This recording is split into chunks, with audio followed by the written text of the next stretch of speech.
Yeah. Hey. Yeah, there you go. I think we got it working. Yeah. Oh my gosh. We can do this. That was so much work. So, hey, welcome. We've never done a Facebook Live before, so welcome to our moment together. You probably know me. I'm Danny Holland, Dr. Danny Holland. I'm a therapist, so I work with individuals, couples, families. I'm a professor at Regent University in psychology and counseling. I'm a husband and a father of 4. And I'm here with my beautiful wife, Jamie Holland. Thanks, baby. Yeah. You can introduce yourself to everybody. Oh. I'll let they know you, I think. Yeah, hi, I'm Jamie Holland. I have, professionally, I'm a doctor of nursing practice. I'm a clinical nurse specialist as my role, and which means I look at things from a systems perspective. And I pretty much am trained into that. I do it with my house, I do it with the hospital, I do it with my students. So systems are really important to me, and so yeah, that's what I do. But actually, I like it when people call me Jamie. I am Jamie, and yeah. That's just a little bit of a background. I'm also, we also have 4 kids in the house, and I like to say I have 4 kids, 1 dog, and 1 husband. Ooh. So, woo! Hey, everybody. Hey. I can't read, I'm seriously. Good to see you guys. We have an echo. We have an echo. Oh. Is it still there? Tell us about the echo. Hopefully it's not too bad. Talk a little slower. Talk slower. Okay, I did my intro like a speed race. I gotcha. Is that better? How's that echo? Is the echo better? We want to make sure y'all can hear us. We'll just keep going and see what happens. Well, listen, we're really excited to kind of be together with you guys, and so what we want to do. By the way, I would like to thank my beautiful wife for our backdrop. So it was absolutely fitting, perfectly fitting. So of the 2 of us, I'm the overreactor. So I'm not gonna lie, we were probably surrounded by 107 hundreds of rolls of toilet paper at this moment within reach. So you can blame me, don't blame her. And so, but again, we'd be using leaves though.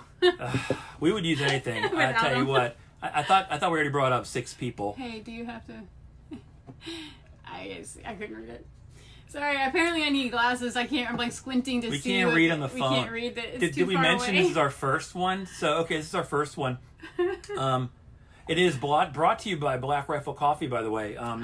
We appreciate it. This would not happen without their support. Yeah. And so much support.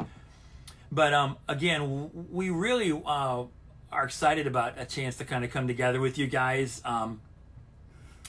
Because we would like to start a conversation with you about the joys of disruption. And so, this is a season where I know as a therapist, a lot of my clients and a lot of people we both know as friends too, struggle with the idea that the predictables in their life. It's a really really healthy thing for people to have predictability in their life and control.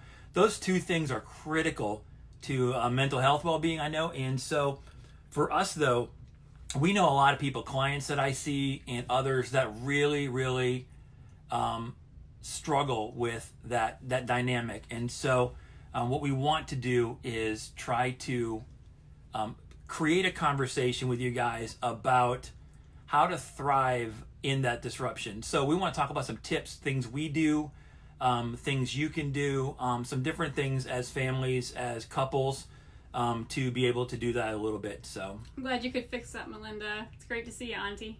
Yeah.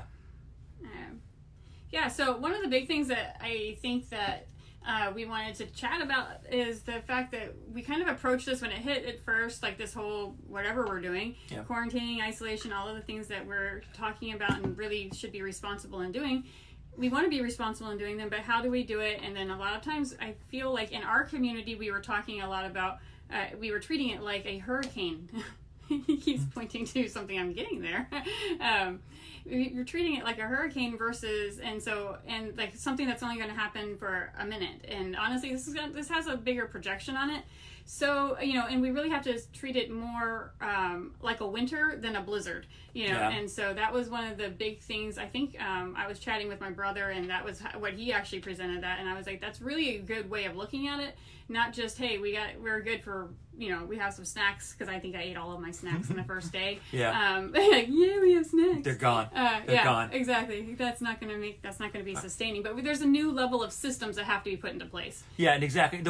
That's the key thing, though, like Jamie's saying, seeing this as a winter, not a blizzard. A lot of the panic that came up immediately was about let's survive this moment instead of looking at this long term, saying life on a longer scale is going to be a little bit different, and so how do we create the new and some new things?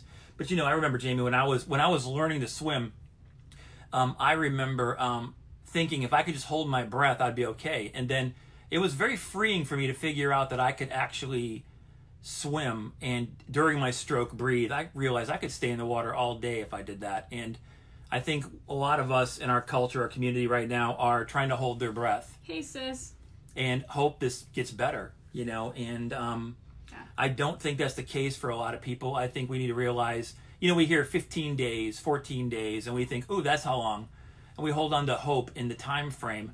I would like to see us develop a conversation where we all, you guys, us, we can create hope based on something that is not those numbers, something we have some control over, even in this uncontrollable season. Yeah, and there's a lot of little things I know that people are doing, and so my family has this thing going where they're playing the game, all kinds of board games, but they're playing them with each other because I have a very connected family, and they're playing them with each other over Zoom. Like, that makes perfect sense. They're not going to risk exposing anybody else, but or any chances there between family members. Yeah. But they're online using Zoom, which I thought was just a really sweet way of still connecting and not losing that, but also being safe. So yeah, and that's the big difference here. And so we're gonna try to put out one a day if we can. Maybe we won't be able to do quite that many. We do a lot of different things, and I thought we already brought up we have six people in the house. So and 4 kids, limited space. So it's challenging for all of us. But we want to talk about thriving during disruption. That's kind of the theme of what we're doing. And, it's a conversation where Jamie and I are going to handle and really tackle some tough issues that couples and families are facing during quarantine. We are. Yeah. And by couples, it could be us. Yeah. It could be you. It could also be us more than you, or you, Maybe. us more than... But it's stuff people are experiencing between social distancing, quarantine. A lot of our self-care things we do for pleasure may be taken away from us if there's a quarantine. Things we do that, people we normally see, like we said, the habits we have, the things that are really bring us pleasure. Some of that's been taken away from us in some areas. Can't go to yoga. Yeah, can't do yoga. Yeah, I can't go to the grocery store really. Yeah, we're not going to convert any part of this house to a hot yoga studio. I consider it. Yeah, I believe the third floor would be a go-to if it gets hot enough, but it might happen. But yeah, we want you to walk away with action points, things you can implement, things you can use in your family to make the best of this season and really thrive, not just survive in it. And so we're going to talk about a lot of topics. Some of the topics will be things, like I said, that we've experienced, our friends have experienced. Some of them are things my clients have gone through, but I do individual counseling, but this is a lot for people who may not have an individual counselor, or you're a counselor and you want to have some skills and tools, or you just want to be able to share some things with people around you.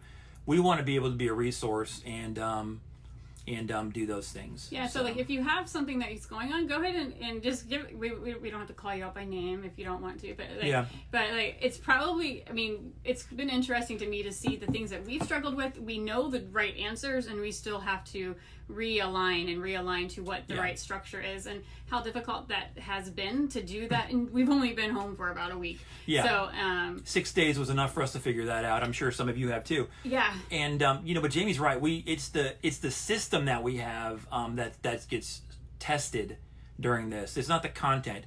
The things that we go through and struggle with in content are the same.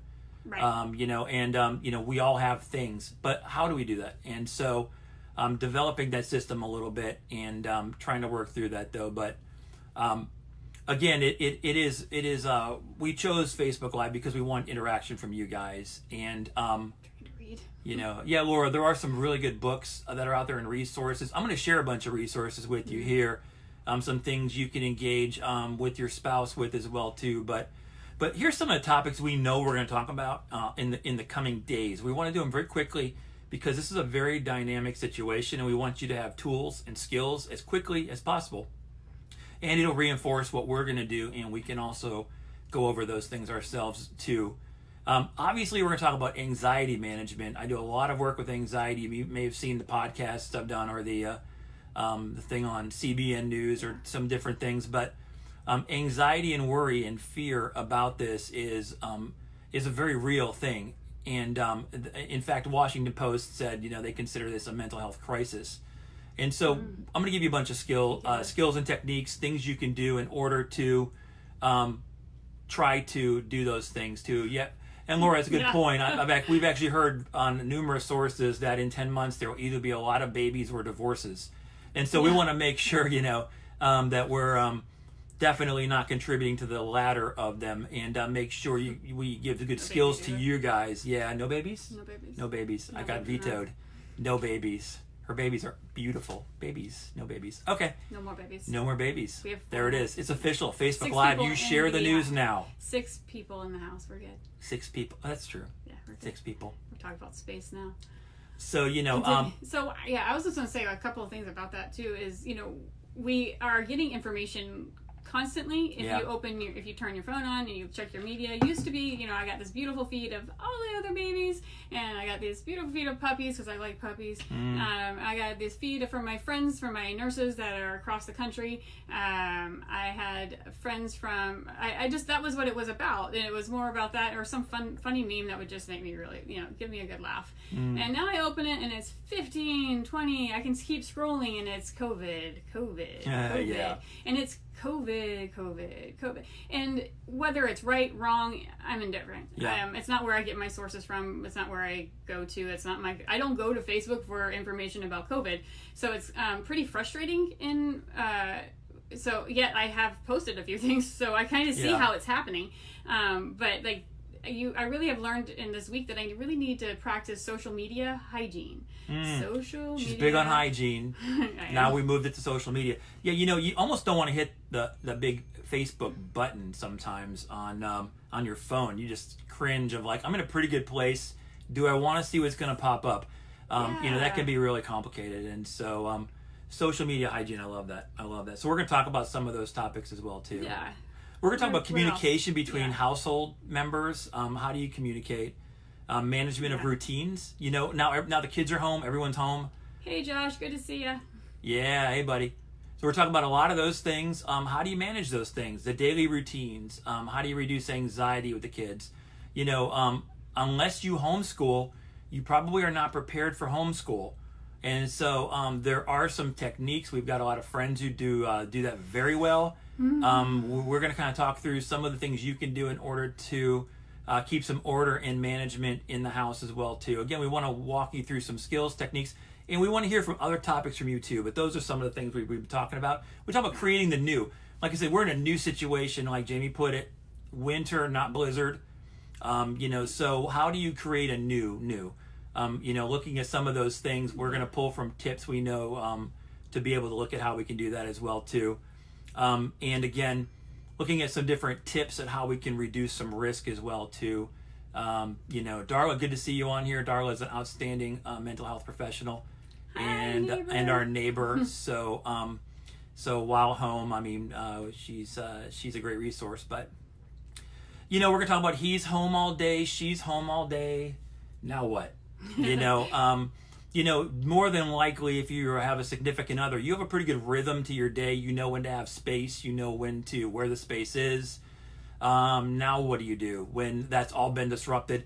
We're going to talk through some of those things too. And one of my favorite topics we're going to talk about is called, I just labeled it, baseball is canceled. Who's that nice woman on the couch? And so, again, changing things up a little bit, and tips for couples to help you guys make sure that you are remaining the ones that you both would most prefer to be quarantined with. I think, Jamie, you said the best thing. Jamie nailed it yesterday. She was talking to one of her friends and said, it's too bad we can't choose who we get quarantined with. Right. So, Like, so we can come home and still have a great relationship with our spouse. Right. So like, at least my friends could get tired of me, you know. But, hey, but we're it out will your come welcome. to an end, you know. But like, Yeah. it's not going to be detrimental to my relationship with my husband. But that's just not the case. So. Yeah. So I mean, you know, obviously, like you're newly married, that's the dream. Quarantine with your bride, yeah, that's good stuff. Then you know, 6 days in, you're kind of like, okay, how long is this going to be? Right. And then so we're going to look at some things to keep things really fresh in your relationships with these changes. Yeah. How to develop these new predictable things in your life that bring a lot of stability and control, even in an uncontrollable time. So. Again, it's going to be a pretty good time on that too, and of course, I will be sharing with you the best locations to buy toilet paper, since that's a thing that's not gonna. So I will not be sharing with you the best places to buy toilet paper. So nobody needs toilet paper anymore. Yeah, I think we're good. I think we're good.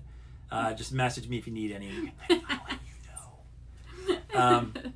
But yeah, we're gonna be starting this again. We're how to thrive is what we want to look at. Yeah. How to thrive during disruption for couples and families. And so tomorrow we want to do a special conversation. It's a really important one. Tell your friends to kind of tune in or watch it or whatever the vernacular is for Facebook Live, because we have no idea what's going on, and we hope it's actually recording right now itself. So we don't have to do it again. No, I think we're good. We're live. Yeah, I think we're good. We're talking to people here. We're glad you're here. Every one of you that pops up, we're like ecstatic, like we're doing happy dance here. But again, we want to talk through some of these topics, and tomorrow we're going to talk about how to compromise, how to talk about tough conversations. And we can compromise. Yeah, well, yeah, that may be the case. I need that may be the win. I don't know, but you know, and we're going to talk specifically about a very important one in our home and in many homes, because very few of us have a lot of compatibility in some of these areas. In fact, 80% of marital conflict is perpetual problems, and these are things, in other words, that are unsolvable. That's not bad news. The good news is, if you try to come up with a way to compromise and you can recognize that, you can come to a happy medium on different things. But what do you do when you're married to a nurse and you want to go outside during a quarantine? You don't go outside. Yeah. You can go outside. So, right now, you're not sick and don't have any symptoms. Yeah. So, but again, how do you compromise on those things? How do you come up with these things when you have these gridlocks in your time together? So we're going to talk through some of those. We know nobody in a relationship has the same radar set. Everybody has sensitivities, different things. We're going to talk for just a few minutes tomorrow, and you're going to have really specific set of skills you can walk out with immediately and begin to implement at home to be able to have these tougher conversations in a way that they will be productive and not harmful. So, yeah. But that's amazing. Yeah. It's amazing. So, yeah, we really appreciate you guys being here, and it's good to see you. Yeah, good to see you guys on there. And please type in the box anything you want to see, anything you have seen. If you guys are doing something really creative, we want to share it. We just want as many people as we can to have some hope during this time and start to set up their life a little bit around what's going on here, to be able to manage the new winter here instead of the blizzard that they may think is going on. Yeah. A longer term solution to what we can do to keep things in a good place. 6 days may already be longer than what we expected. Yeah, I imagine most of you, if you're trying to do anything like social distancing or or any of these things, you probably have a good idea where the problems may lie. I just touched my face. Hopefully my wife didn't notice. I saw it. Oh my gosh. I touched my face. I can't touch I have to touch my face. Don't tell me not to touch my face. I'm going to touch my face. I bet your nose itches right now. My house. Stop. See, this is what I live with. Now you guys know. So, yeah, we will. We definitely want to give you these resources, and so, again, and we will also have our other phone out so we can kind of interact with you during this as well. Yeah. Because right now we always see you guys popping up on the screen and going from there. So. Yeah. But we kept you long enough. Check back in later. We'll do it again tomorrow. Give the resource to anybody you'd like. And again, this is a good opportunity, like I said, for all of us to walk through this together, learn some stuff, pass some stuff along, and Share some information. Share some information. It is what it is, and let's control what we can control, and let's. I'm excited about the new. I'm excited. Yeah. I think we're going to find that. I mean, I'm actually excited about it. We can find some new rhythm and new, maybe even some really positive outcomes to having to practice being with each other and being around each other and creating without being with everyone like in my home. So I'm pretty excited about that, about cooking, trying some different recipes out, stuff that I've been saying, oh, I'll do that one day, and but that takes forever. Here we are. So and opportunities presenting. And if you have any tips on stuff, or you have any questions about how we're getting some things in, please let us know. Like if you hear our dog barking right now, it's because one of Jamie's 39 Amazon orders has been delivered, and so she knows a lot of tips and tricks, a lot of things going on, and as well as a lot of the different logistics that are involved with the actual response to the virus and things like that as well too. So again, hopefully this is a resource some of you guys can use. And if you do need toilet paper, message me. Okay. Thanks for entertaining us. Yeah, thanks guys. We'll catch you next time. Bye.